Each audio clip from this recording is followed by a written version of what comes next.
This is the Two Better Halves podcast with me, Linton Lees, and my better half, Sarah Lees.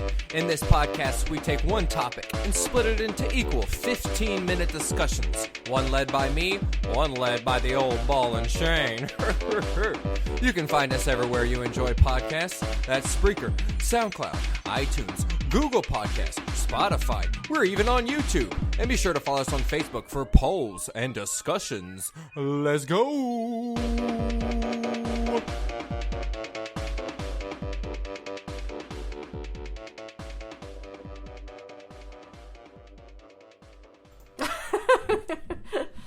It is not good, or it is not whatever we call it.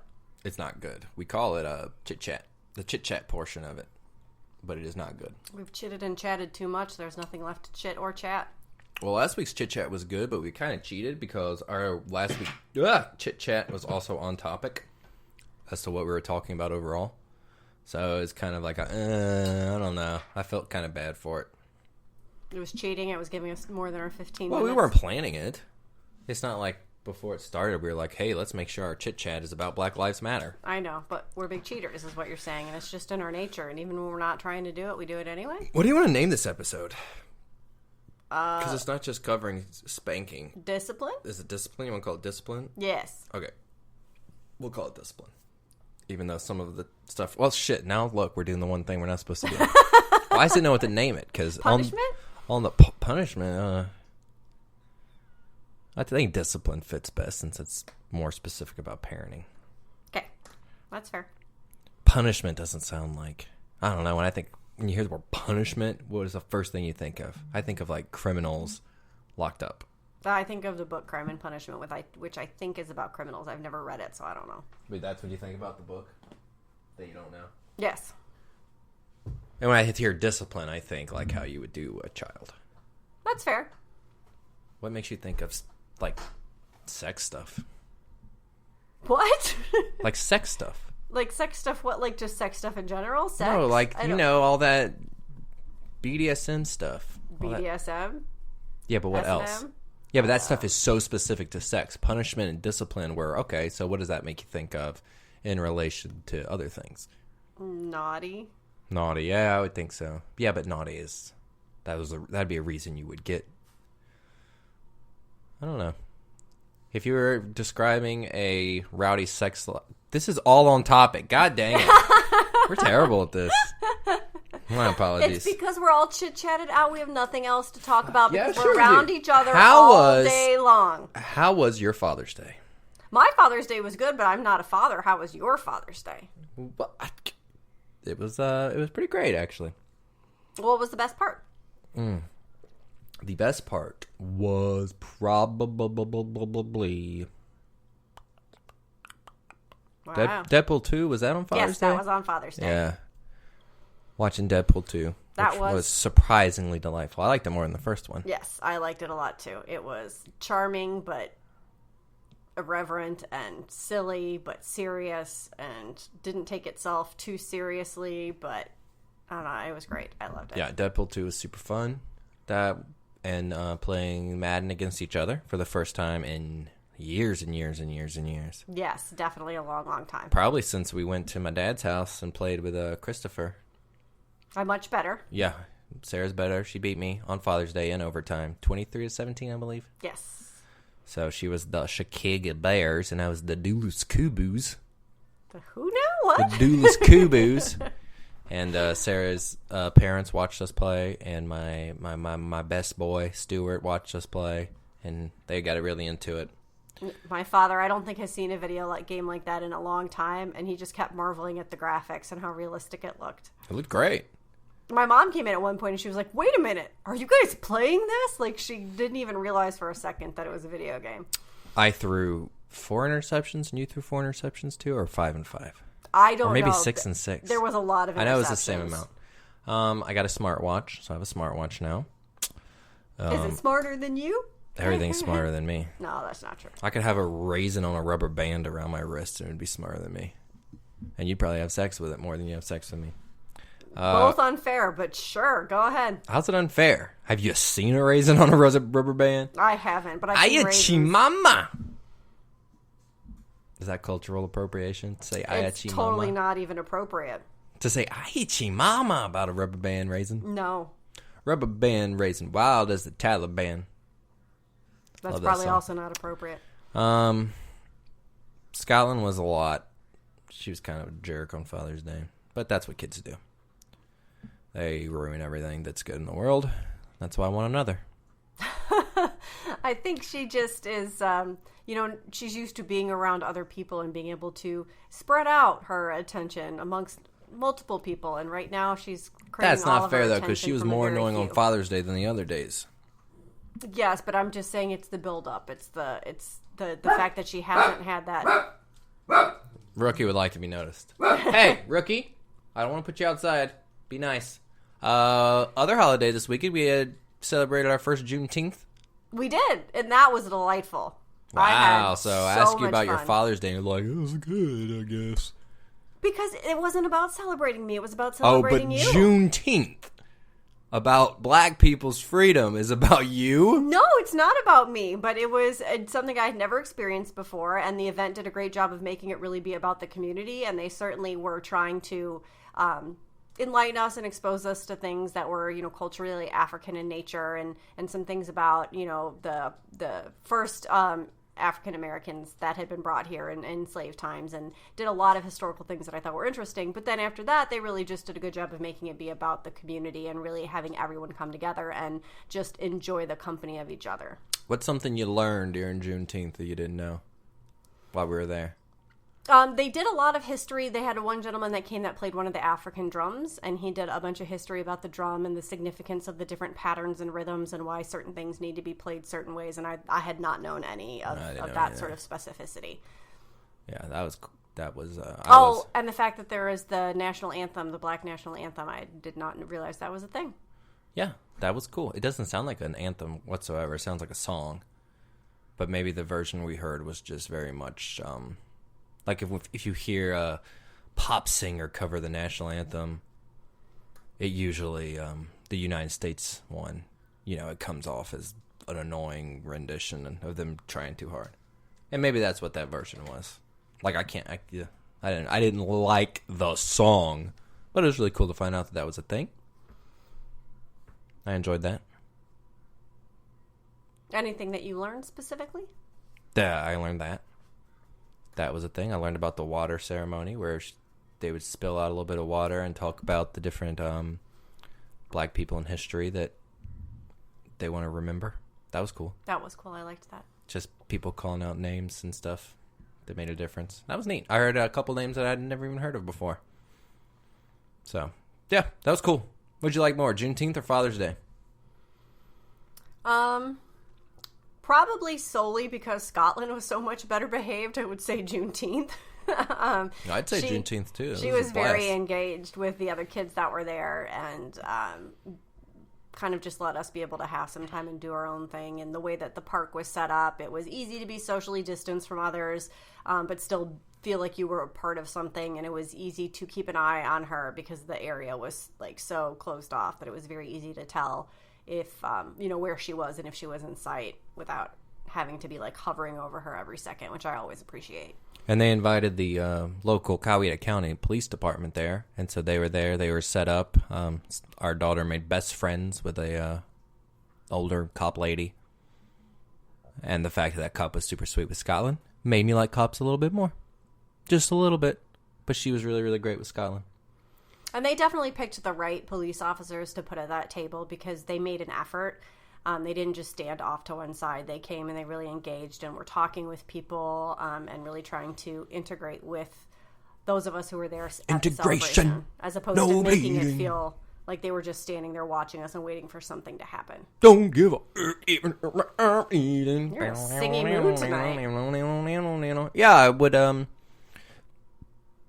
I've been on the higher end on the. If I'm not feeling as depressed as usual, is that being on the higher end of depression or the lower end of depression? I don't know. That's a great question. I have been feeling more like myself the last couple of days. last 3 or 4 days. Have there been any changes that would be responsible for that?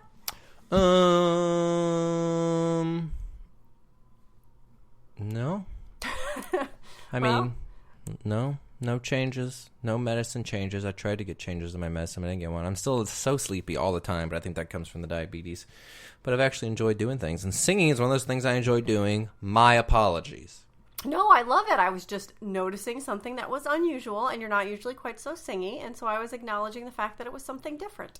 What you drinking tonight? I have some red wine. It's a red blend, I think, of some sort. Yeah, I've got the same thing. And a big old jug of water. I do not have a jug of water. I do. I got a big old water jug. That's the sound of it getting clunkety-clunked. It's very loud. It's a lot of water, you know? It's a lot of freaking water. Clicking through my stuff. I got our notes here. Got our difference between mozzarella and Monterey Jack right there. Oh, I need to get my phone because you're going to have to sing tonight. Aw, baby. How do you think I feel? I have to listen to you sing. Supposed to be supportive.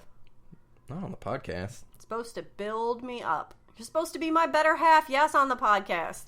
This is the Two Better Halves podcast. In this podcast, we take one topic, general discussion, and split it into two 15-minute halves. One led by me, Linton Lees, and one led by my better half, Sarah. Hi. Hello. During our 15 minutes, anything goes. No rules apply. The only rule is that there is one rule, and that's you have to respect the other person's 15 minutes. Today we're talking about discipline. Yes. That comes in many, many forms, specifically of the child variety or the sexual variety. What was it? Or the prison variety. That's the 3 varieties we spoke of today. And in this podcast, you may experience what they like to call... This is a creepy voice. I don't know what's happening. I couldn't keep it up. All right. I'm going to go first with my 15 minutes. Well, fine then. Sheesh. Well, I feel like you usually go first. Do you want to go first? No, it's fine. You were just so, definitive about it. Damn, jeez. Fine. You know what? My whole 15 minutes is going to be just sitting here doing nothing. That doesn't seem like it benefits anyone. It benefits me because I get to throw a fit. And again, no, I'm a way to bite me. I don't feel like that benefits you at all. All right, I'm going to start your 15 minutes. All right, here you go. Okie dokie. On the clock. Webster's Dictionary defines spanking as... What does Webster's Dictionary define spanking as? I don't know. I'm going to guess it's some sort of a hand to the bottom. Hand to the bottom. Bottom to the hand. Damn, I can't spell because the lights are off. I don't understand why the lights being off would make it hard to spell. Well, because I can't see the keyboard. Well, you shouldn't need to see the keyboard. You should know where the keys are. I would normally, but the microphone is right in front of the keyboard, so I have to reach my hands around it. Oh, you don't like the reach around. I really don't. Spanking definition? You know, I should have done some research. All right, you're 40 seconds in. Yeah, oh, okay. Spanking. Lively, brisk. That's how you would use it of a horse. Or it's gait? Gait, yeah. What does that mean? That's how it walks. Okay. Another definition is very good. Like, that's a spanking good time.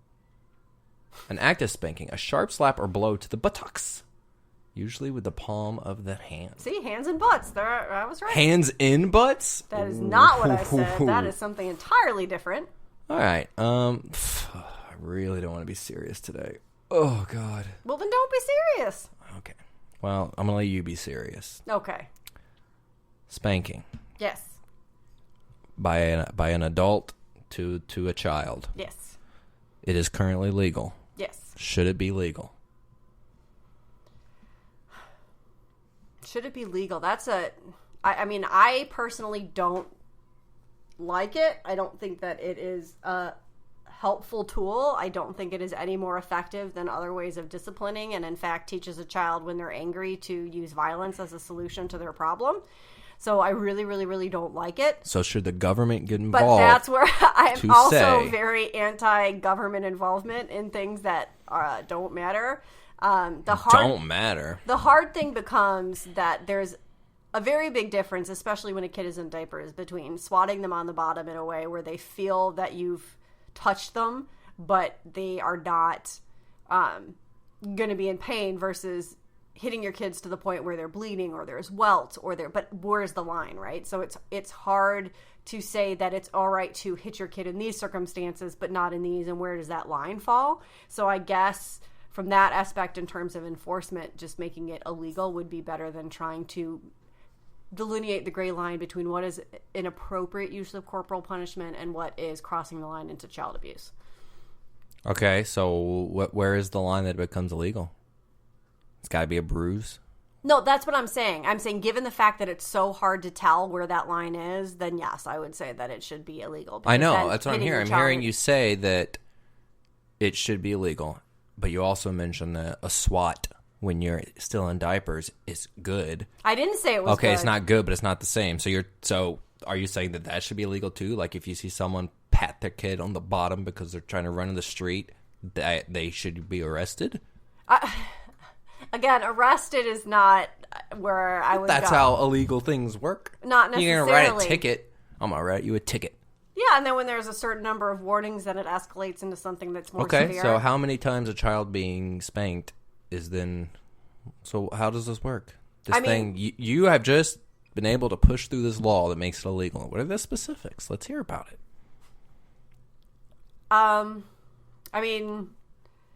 I would think that it would be something that would be more closely monitored by child services. It would be something where they'd be able to document a number of times and instances and be able to intervene with the parents. And then ultimately that resulting in, the parents either needing counseling or, depending on the severity and whether it does start to escalate into things where there are marks being left on the child, that there's more severe repercussions. That exists now, though. Like if kids show up to school and they have bruises on them. Right. That's what happens. I understand that. So what's the difference? But if somebody is hitting them and it's not yet leaving bruises, but they are hitting them, the reality is that could escalate. And if we're saying that is inappropriate behavior, and it's easier just to say that any hitting is inappropriate, then you can document those earlier stages before there's any bruising. And then if it ultimately does, then you know that pattern's already been there. Maybe you could intervene and teach the parent alternative strategies before it gets to that point. And so by having that ability to document those things earlier on, that maybe there could be interventions with the parents before it gets to a point where that child actually has to be pulled out of that house and put in foster care, or maybe even ultimately into an adoption situation. So it's like the Minority Report for butts. I don't know what that means. You never seen Minority Report? I mean, a really long time ago, but I'm not sure how. Where people get arrested for crimes they haven't yet committed. Yes, but again, I'm not saying you shouldn't arrest somebody before they've committed the crime, but I'm saying documentation of earlier violent Minority discipline Report for butts could be documented. It's not a terrible idea. It sounds like a lot of work. It does sound like a lot of work, but it's also really hard when you get into that gray area of where is the line between acceptable corporal punishment and child abuse. And so I'd rather not have to draw the line at all. What do you think falls into the... So nothing in your mind falls into acceptable corporal punishment? Like torturing a terrorist? That's 100%, you're not into that? I am not, no. I have... There's a term for that, isn't there?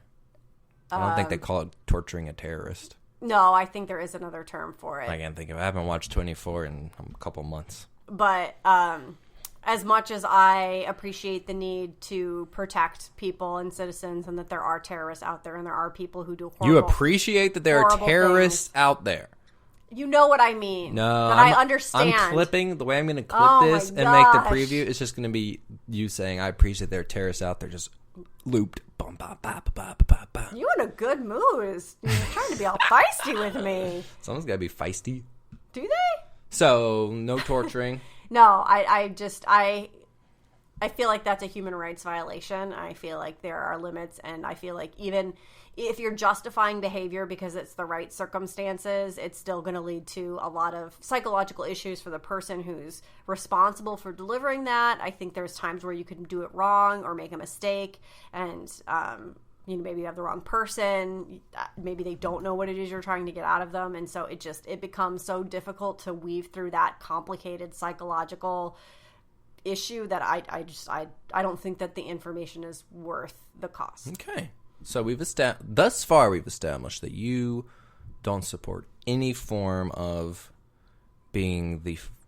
of causing someone physical harm. I'm assuming that in a war, if someone's trying to kill you, fighting back, cool. So self-defense to me, if you're legitimately fighting for your life and trying to preserve yourself, and if you don't take action, that your life will be in jeopardy, I think that you have, the human instinct is to preserve your life. And I think that is a very different situation. I completely agree that's out. different. But now we get into a little bit of the gray area. That's in a war sense. What if you're in your home and someone breaks into your home and you have not yet been put in any physical danger? Someone has there's an intruder. We see it. It's become a big thing of, somebody fearing for their life and killing a black man because you fear for your life when that black man didn't do anything to you, or someone breaks in your house.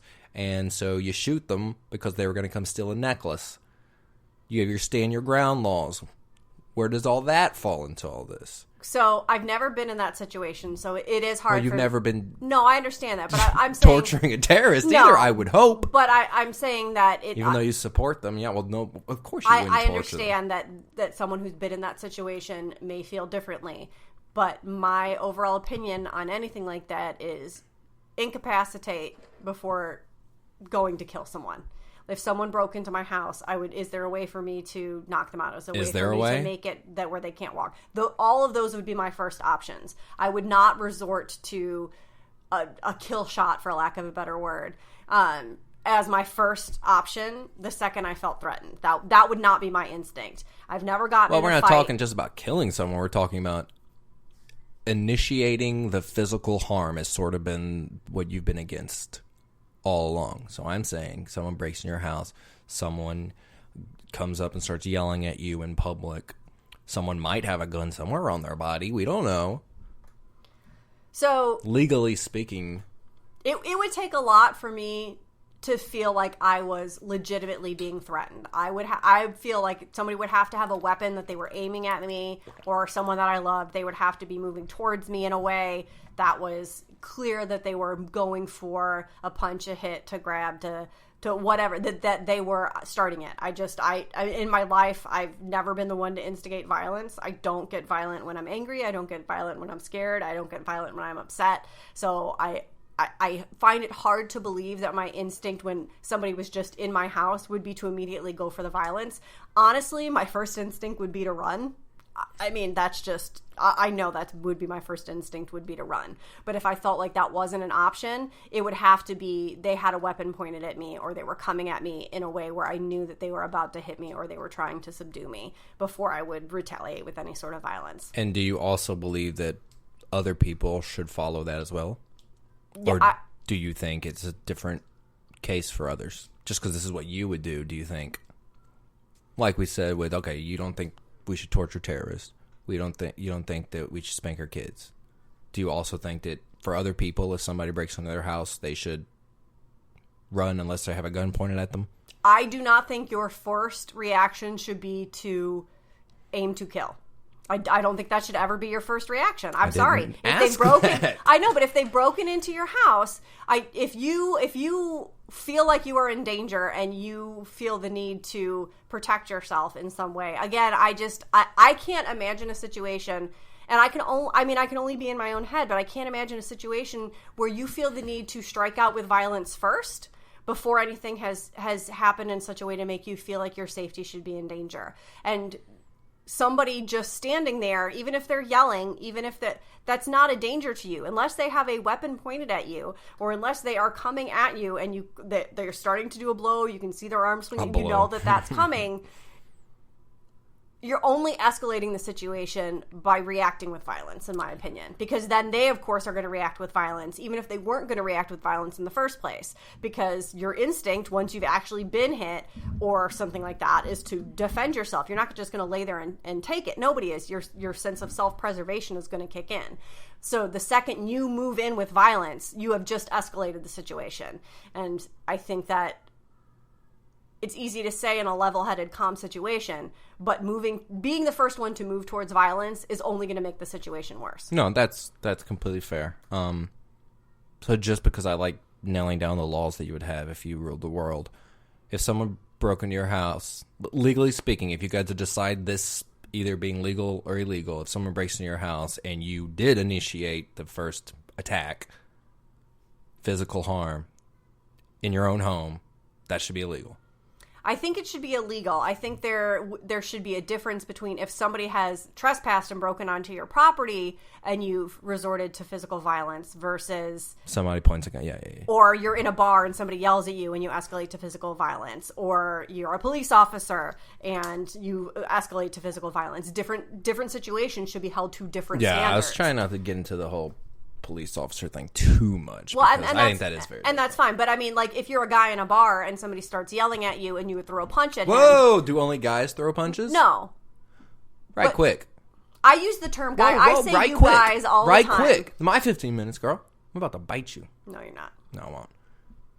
I'm pretty sure I know the answer. I know you've never been punched. Have you ever been in a physical fight in your entire life? Nope. No. Okay.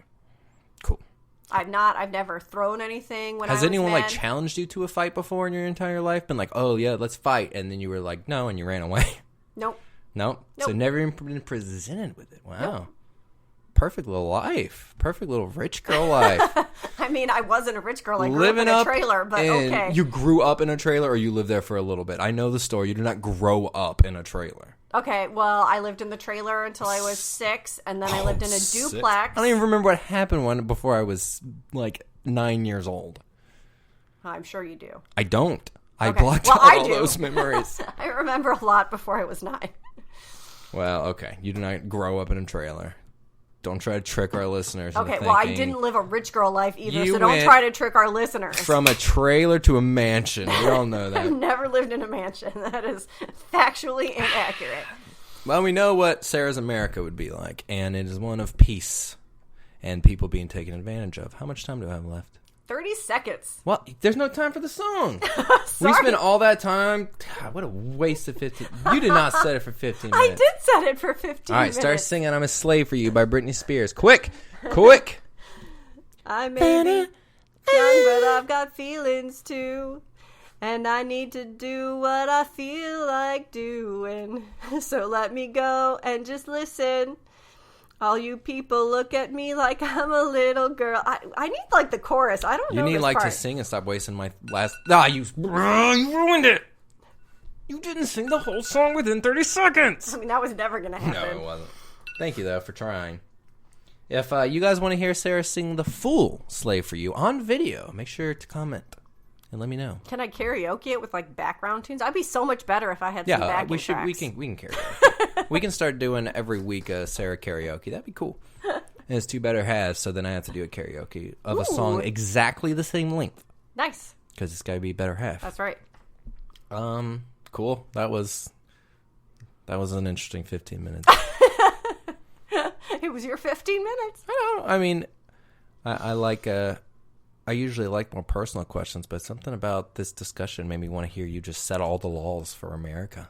So, do you want to live in my America? Yeah, of course I want to live in your America. Oh, I think it would be taken advantage of. But I would love to live in your America. I love to live inside you. In your belly. You can't and you do give that. birth to me. No, that sounds terrible. Not to me, it doesn't. All right. We could have reverse sex. My 15 minutes. So, since you do like the more personal things, a needle let's go to some personal stories for you. You're just going to talk over me my whole 15 minutes. You tell me to stop. Stop! I shouldn't have to tell you to stop. You should be respectful. No, that's not fun. That's my 15 minutes. All right. That's my 15 minutes. What's the harshest punishment that you remember receiving as a child? The harshest punishment. And maybe it's not physical. Maybe it was something that got taken away from you that you felt like was super extreme and really hard for you to handle. Fuck. Yeah. I was spanked all throughout my childhood, but it was never, it never, I never bled. I never had bruises that I had to deal with for a long time, for days. Didn't have to ice anything, nothing like that. Got spanked all the time. If you ask my parents, me out of the 4 brothers, I got spanked the most. I was the worst. I was the worst child. I was either 10, 11. I was younger than 12, and I humped the piano to make my brothers laugh. I thought it'd be funny if I humped the piano, and it was funny. They laughed. So I was humping the piano, and then my parents came out of the bedroom, which the bedroom was right next to the piano, and I don't know how they got to this. I guess maybe I had just started listening to non-Christian music recently, but they decided that the reason I thought to hump the piano to make my brothers laugh was because I wasn't listening to Christian music anymore. I was listening to, I think Limp Bizkit was really big at the time. Eminem had just, that first album of his had hit. Linkin Park, Britney Spears, all those were coming around. And they decided that it was because of non-Christian music. So I was grounded from listening to non-Christian music. And that being grounded lasted until I was old enough to have a car. Wow. So for 4 or 5 years... Were your brothers still allowed to listen to non-Christian music? Daniel was too young, so he wasn't allowed to, but my older brothers, they were allowed to. The only reason I could hear non-Christian music was because my older brothers they had it, and that's how I heard it. They knew the radio stations and stuff. So I think it was one of those cases where they grounded me from it, then they forgot that they grounded me from it. But I would have to, sneak listen to it. So my dad, when him and my mom first started drifting apart, he started buying a lot of, he bought the Eminem albums and stuff. And he'd have this little silver truck, and at night I would take his keys and I would sneak out there and turn on the, not the full car, but I'd turn on just enough to make the CD player play. And I'd listen to Eminem for hours and hours and hours. And that's when I started wanting to rap all the time. Because the only non-Christian music that I really listened to was just the Eminem album over and over and over and over. Because I was mad and I wanted to listen to something. So I'd sneak out into the truck and I'd listen to that just there were worse things you could have listened to. Yeah, there were. And I'd still be able... I'd still hear non-Christian music. But I wasn't able to buy CDs and stuff like that. But when we drove places... My dad would like to listen to Whitney Houston. My dad loved Whitney Houston. We listened to Air Supply and stuff. But so, do you feel like that punishment was justified? No, what the fuck? You don't ground someone from listening. Yeah, my parents, and I love my parents, but they were always bad about explaining why this certain punishment fits the situation. And I think that happens from having 4 kids and just there's so much he said, she said going on. I lied a lot about stuff that didn't actually happen. And I'm sure my brothers lied a lot. And the kids that went to church with us would lie a lot to get us in trouble. I mean, it was probably impossible. We have a hard enough time with just Scotland trying to keep track of what's true and what actually happens. But I'm sure for them it was just easier to be like, okay, I walked in the room and there was yelling, you're going to get spanked. What the fuck? Very, very rarely do I think, and that's one of the reasons I'm so anti-spanking, is because, I'm glad I never got out of hand, for me or any of my brothers, but there were times when I would get spanked for not doing a single thing,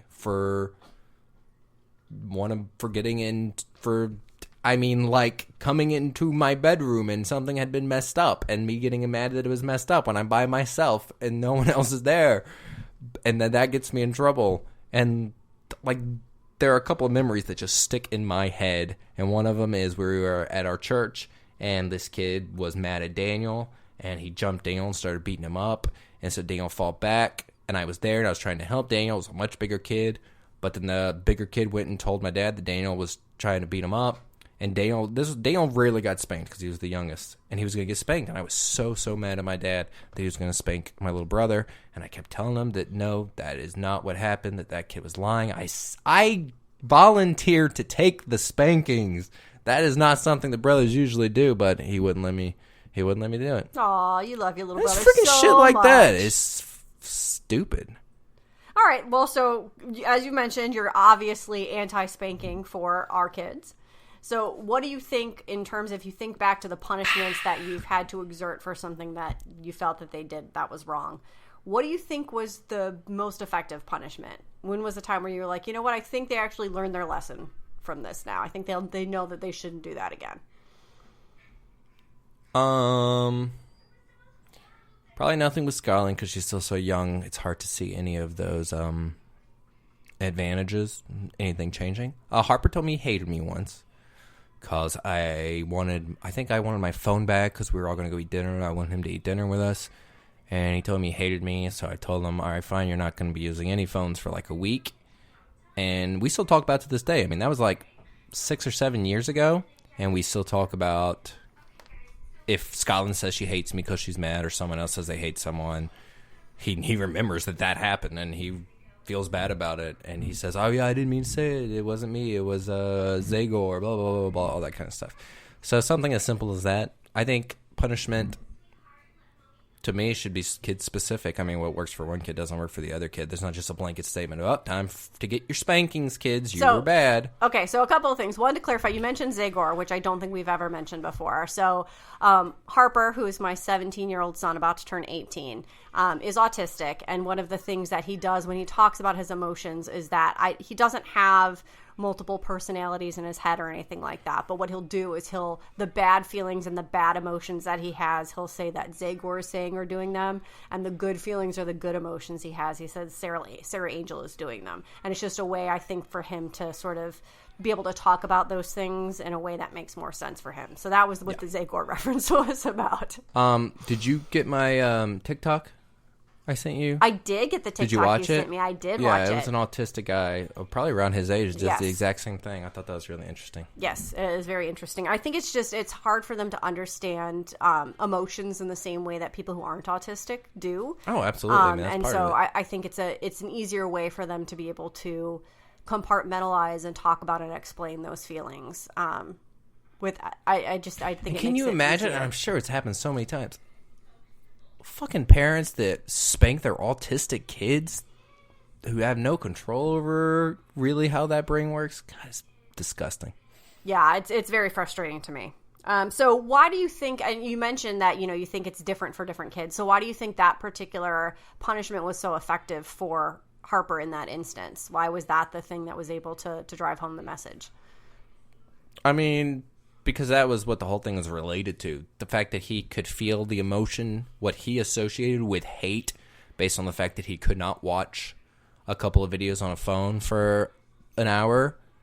Well, that's obviously the thing that needs to be addressed. If he is so reliant on watching videos on a cell phone that if he can't do it, he feels hate, that's the thing that would need to be worked on.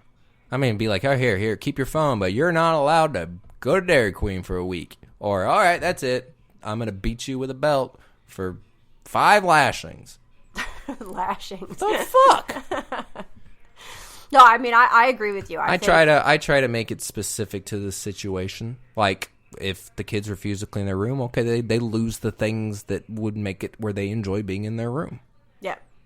That makes a lot of sense to me. I think that's... I made a promise before I became a parent that I never, ever, ever would say, because I said so. I still haven't done it. Never said it. There should always be a reasoning that you can give. Even if the kid's being annoying as shit and they're asking questions just because they want to be annoying, to say the words, because I said so, is just lazy parenting. Lazy. It's just like spanking. They're both just so lazy. God, I'm so mad. I'm sorry, I didn't mean to make you mad. I love my parents. My parents obviously did a good job because I am nearly perfect. And I don't want to, I don't think they're going to listen because they don't listen to my podcast. They just found out that I am bisexual a couple days ago because I posted a Facebook status about it, but I've talked about it on the podcast, and I've talked about it in rap music that I put out. Search Craig Crimson on YouTube. But they haven't listened to any of that, so I don't think they're going to listen to it. And I love them, but they got wrapped up in that Southern Baptist, Christian, spare the rod, save the child bullshit. And we did not turn out great because we were spanked. We turned out great because when my parents got a divorce, we all learned to grow up really, really fast. And that's why we turned out great. People who say that I turned out great because I got spanked are usually the shittiest people I've ever met. So fuck you. Oh, goodness. Not to my parents. Fuck you people who say, I'm good because, look at me, I respect the flag because I was spanked as a kid. Go fuck yourself. So I think that's an interesting point, which is if you look at child discipline today, if you were to ask kids today how many of them get spanked versus kids who are our parents' generation and ask them how many of them got spanked, it's gonna be a hugely different. And the generation that are grown-ups right now are trash people. Let's remember that. Like, if you ask the generation of our parents, yeah, most of our parents are racist pieces of shit or who have voted Donald Trump into the House, who did not get all lives matter trending or care about saying it until someone says Black Lives Matter. And then when people stop saying Black Lives Matter, no one's saying all lives matter. And then when someone says Black Lives Matter again, it's all of a sudden, oh, that's right, all lives matter. People who grew up in that type of lifestyle with the spankings and the having to be scared of everything and only this certain type of person gets by are the shittiest people in the world right now. I cannot wait for them to die out and this new generation to take over. Yeesh, these are some heavy opinions coming from you today, swinging for the fences. All right, so the question I had, though, before you went into your... They're not all bad. I mean, like, your parents are great. My parents now are great. They have totally changed.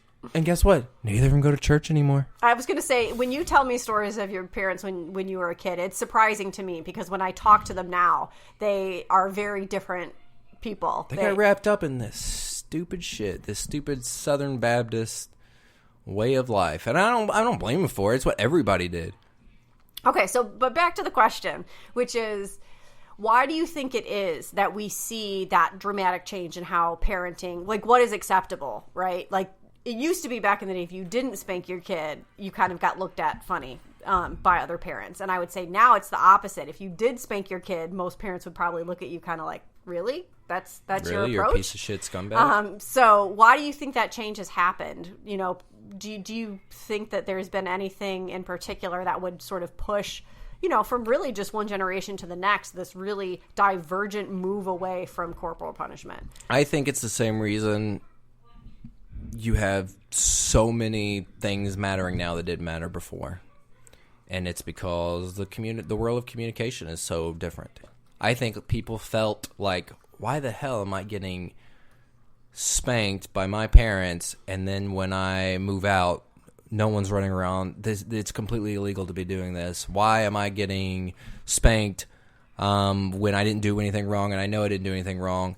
Now, in the last, 20, 30, 20 years, people have been able to find other people that think the same way, and that's why I think so much of this change has happened. It's so much easier now to find people who share that opinion with you and come together and make movements and make change because the world of communication is so much different. I think people still felt the things that they feel now back in the day, but it's so much easier to suppress it because you feel that way, but you feel it for a moment alone with no one to talk to, because who are you gonna go? You're gonna go talk to your parents, be like, hey parents, how do you guys feel? I mean, don't you guys feel like spanking's kind of ridiculous? If you do that, you'll probably get spanked and have a piece of soap shoved in your mouth or some stupid shit like that. But now you can actually find like-minded individuals in the world, and when there's all these voices that are coming up saying, hey, fuck you, stop, it becomes a whole lot harder. You realize that a lot of the world has just had to be quiet because they didn't know who to talk to. So I think that communication point's a really interesting one. I think that communication has led to an access of information differently than there's ever been before, and I think that that's a part of it too. Well, that's it. That's it. Man, I'm angry. You are feisty today. Bullshit. Feisty.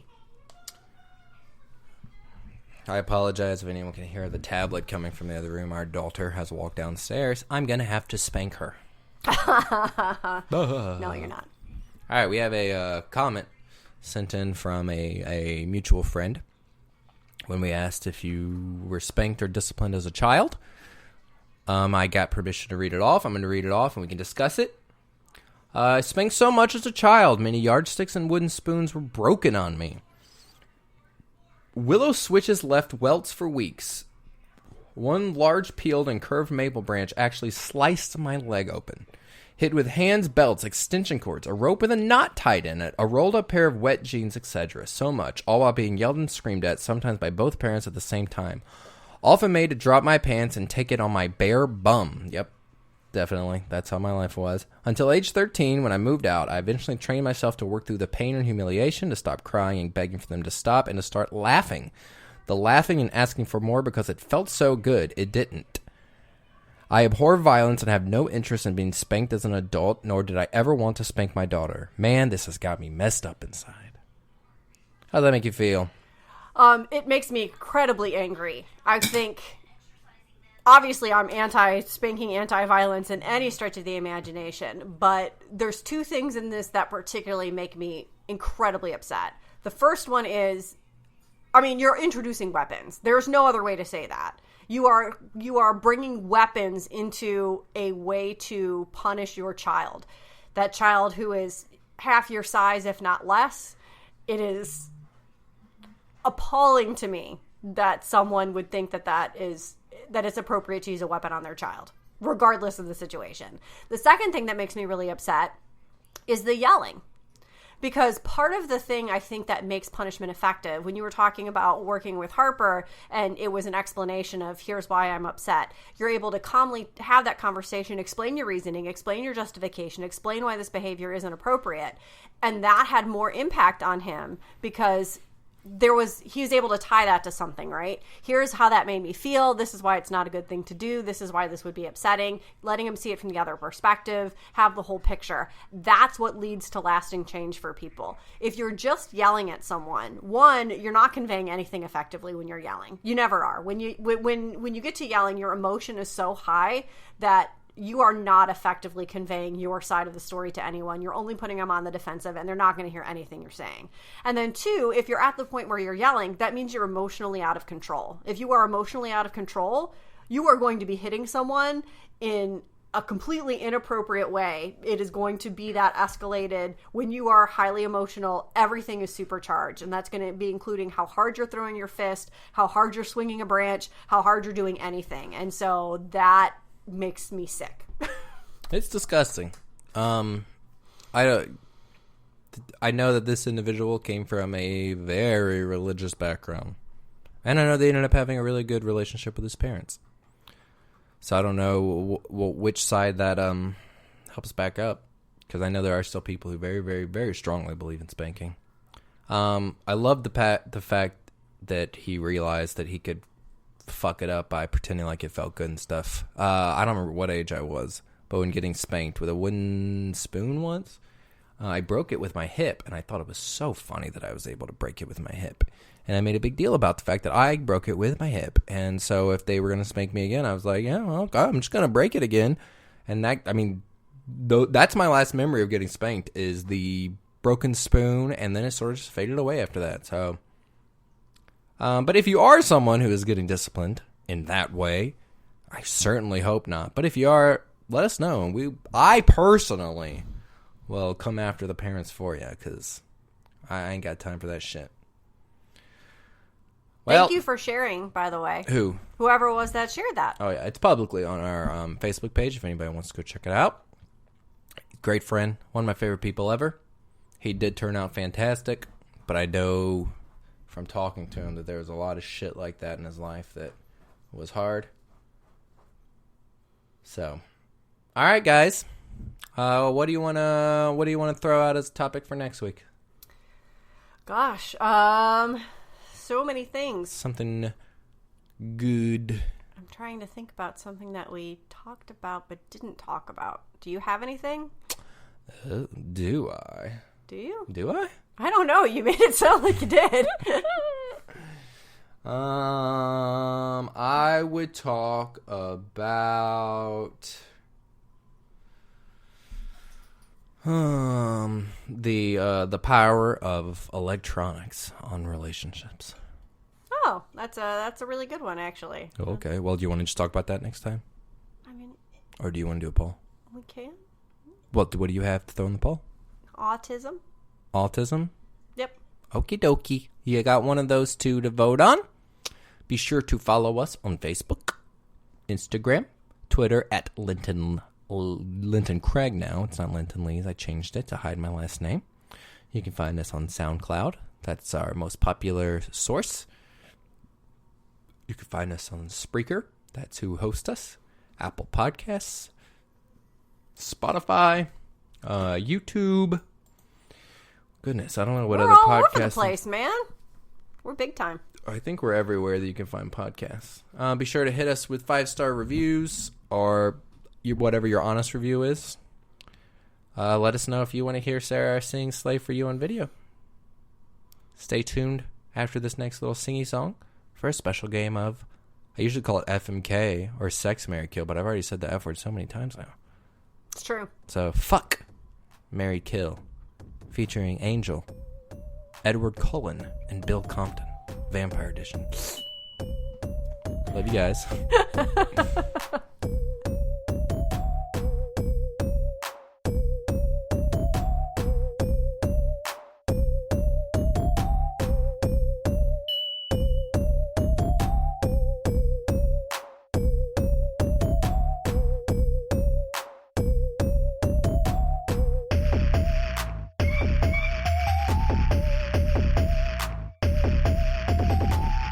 Doesn't it sound just like a vampire? Alright, so welcome to SMK Fiction, Sex, Marry, Kill. In this game, we are given 3 names. We haven't played this game in a while. We haven't. SMK Fiction. We're given 3 names that we have to have sex with one of them.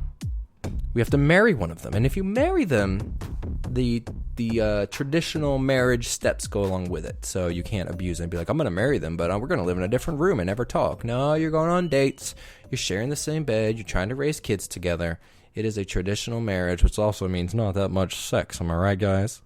Wow. For the person you pick to have sex with, you can, that is the one person besides the person you're married to that you can have sex with. But it's just physical sex, no type of close relationship. And kill, usually we say you push a knife into their heart, but I guess it would have to be a stake. That's true.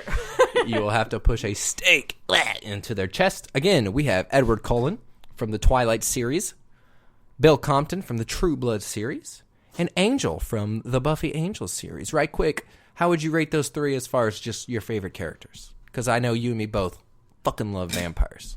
We do. I was in my formative teenage years was when Buffy was sort of at the height of its thing, and so I definitely got very into vampires at that point, and then it just escalated from there, and there was vampires everywhere. So Angel's number 1 for you. Angel's definitely number 1 for me.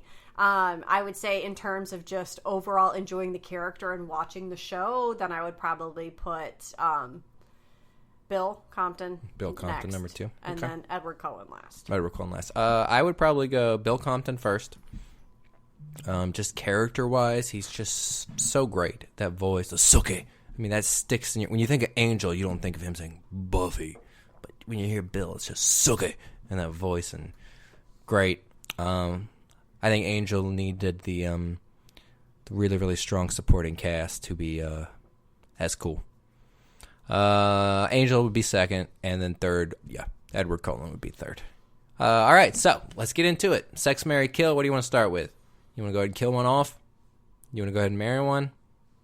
We can kill one off. That was your first suggestion. Right. We can go that way. We'll just go for the blood first thing off. Let's go straight for it. All right. So based on the options that are here, I'm gonna have to kill Bill.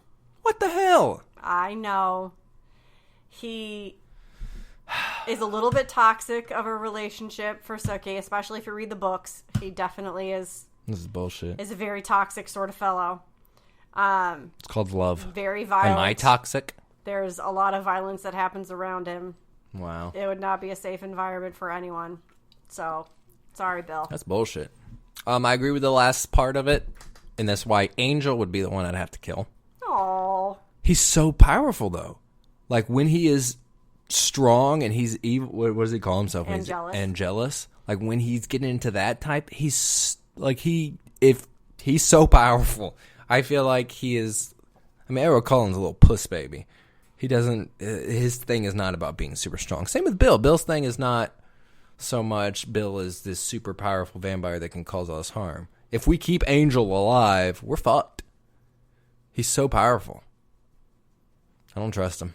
I hope he also dies to save the world or risks himself. Well, he doesn't in this. You can't have sex with something that's dead. Well, we don't know that he dies. We just know that he. The comics cover it.